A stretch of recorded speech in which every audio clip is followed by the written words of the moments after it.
জয় শ্রীকৃষ্ণ বন্ধুরা। কখনো কখনো মহাভারতের কিছু ঘটনা পড়লে বা শুনলে মন গভীরভাবে নীরব হয়ে যায়। বিশেষ করে যখন আমি ভগবান বলরামজির শেষ সময়ের কথা ভাবি, তখন সত্যি হৃদয়ের ভেতরে এক অদ্ভুত অনুভূতি জেগে ওঠে। কারণ তিনি শুধু শ্রীকৃষ্ণের বড় ভাই ছিলেন না, তিনি ছিলেন শক্তির প্রতীক, ধর্মের প্রতীক এবং স্বয়ং আদি শেষের অবতার। কিন্তু এত মহান শক্তির অধিকারী হওয়ার পরও তার পৃথিবী ছেড়ে যাওয়ার ঘটনাটি ছিল অত্যন্ত রহস্যময় এবং আবেগে ভরা।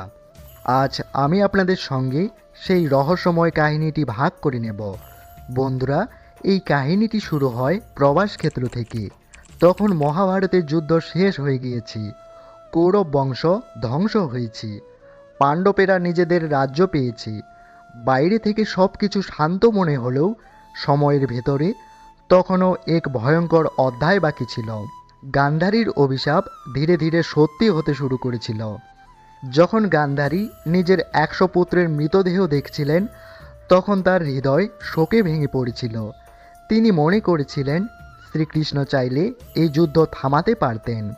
সেই দুঃখ থেকেই তিনি শ্রীকৃষ্ণকে অভিশাপ দিয়েছিলেন, যেমন কৌরব বংশ নিজেদের মধ্যকার যুদ্ধে ধ্বংস হয়েছে, তেমনি একদিন যাদব বংশও নিজেদের হাতেই ধ্বংস হবে। বন্ধুরা, আমি যখন এই ঘটনাটি ভাবি, তখন বুঝতে পারি সময়ের বিধান কত ভয়ঙ্কর হতে পারে। কারণ যে যাদব বংশ এক সময় শক্তি, বীরত্ব এবং গৌরবের প্রতীক ছিল, ধীরে ধীরে সেই বংশই নিজেদের অহংকারের আগুনেই পুড়ে যেতে শুরু করল। একদিন প্রবাস ক্ষেত্রে যাদব বীরেরা একত্রিত হয়েছিল। চারিদিকে আনন্দের পরিবেশ ছিল, কিন্তু সেই আনন্দ ধীরে ধীরে ভয়ঙ্কর রূপ নিতে শুরু করল। মদিরার প্রভাবে সাত্বিক, কৃতবর্মা এবং অন্যান্য যাদব বীরদের মধ্যে তর্ক শুরু হলো। প্রথমে হাসি ঠাট্টা, তারপর অপমান, এরপর ক্রোধ হতে লাগলো। আর কিছুক্ষণের মধ্যেই সেই অপরাজয় যোদ্ধারাই একে অপরের রক্ত ঝরাতে শুরু করলো। আমি যখন এই অংশটি পড়ি, তখন সত্যিই মনে হয় মানুষের সবচেয়ে বড় শত্রু বাইরের কেউ নয়, নিজের অহংকার। কারণ বাইরের শত্রুকে জয় করা সহজ, কিন্তু নিজের ভিতরের ক্রোধকে জয় করা অত্যন্ত কঠিন। যুদ্ধ এতটাই ভয়ানক হয়ে উঠছিল যে পিতা পুত্রকে হত্যা করেছিল, ভাই ভাইয়ের উপর অস্ত্র তুলেছিল। মনে হচ্ছিল যেন কালের প্রভাব সকলের বুদ্ধিকে ঢেকে দিয়েছে। শ্রীকৃষ্ণ নীরবে সব কিছু দেখছিলেন, কারণ তিনি জানতেন এটি শুধুমাত্র একটি যুদ্ধ নয়, এটি দাপর যুগের শেষ অধ্যায়। যখন তিনি নিজের প্রিয়জনদের একে একে পতিত হতে দেখলেন, তখন তার মধ্যেও ক্রোধ জেগে উঠল। তিনি মাটি থেকে এক মুঠো ঘাস তুলে নিলেন, কিন্তু সেই সাধারণ ঘাস মুহূর্তের মধ্যেই ভয়ঙ্কর লৌহ মমূষে পরিণত হয়ে গেল। এরপর যেই সামনে এসেছে সেই ধ্বংস হয়েছে।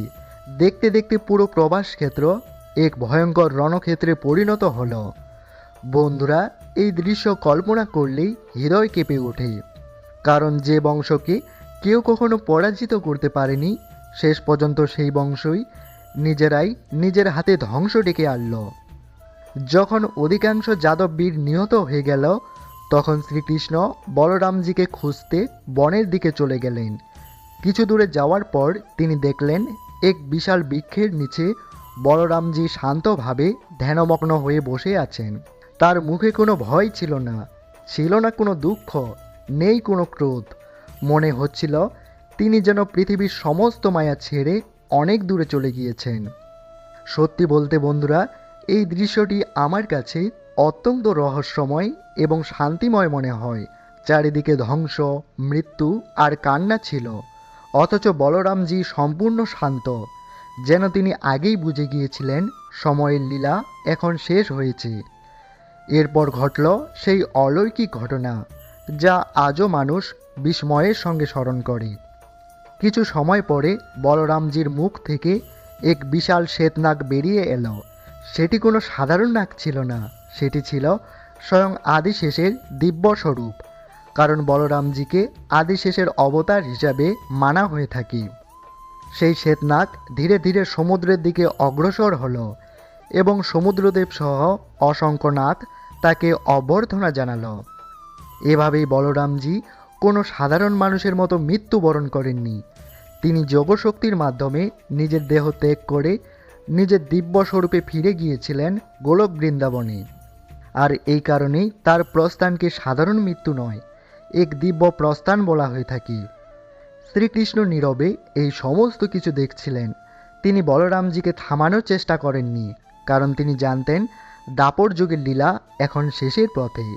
বলরামজির কাজ সম্পূর্ণ হয়ে গিয়েছে, আর এখন তার পৃথিবী ছেড়ে যাওয়ার নিজেরও সময় কাছে চলে এসেছে।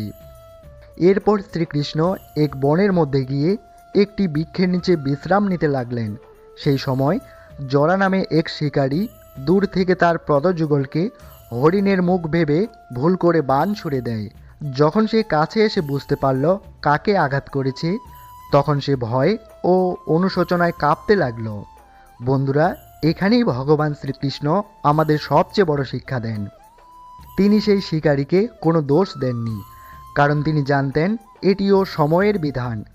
কিছু কাহিনীতে বলা হয় এই জরা পূর্বজন্মে সেই বালি ছিলেন, যাকে শ্রীরাম গোপনে বান মেরে হত্যা করেছিলেন, আর এই জন্মেই সেই কর্মেরই সমতা পূর্ণ হয়েছে।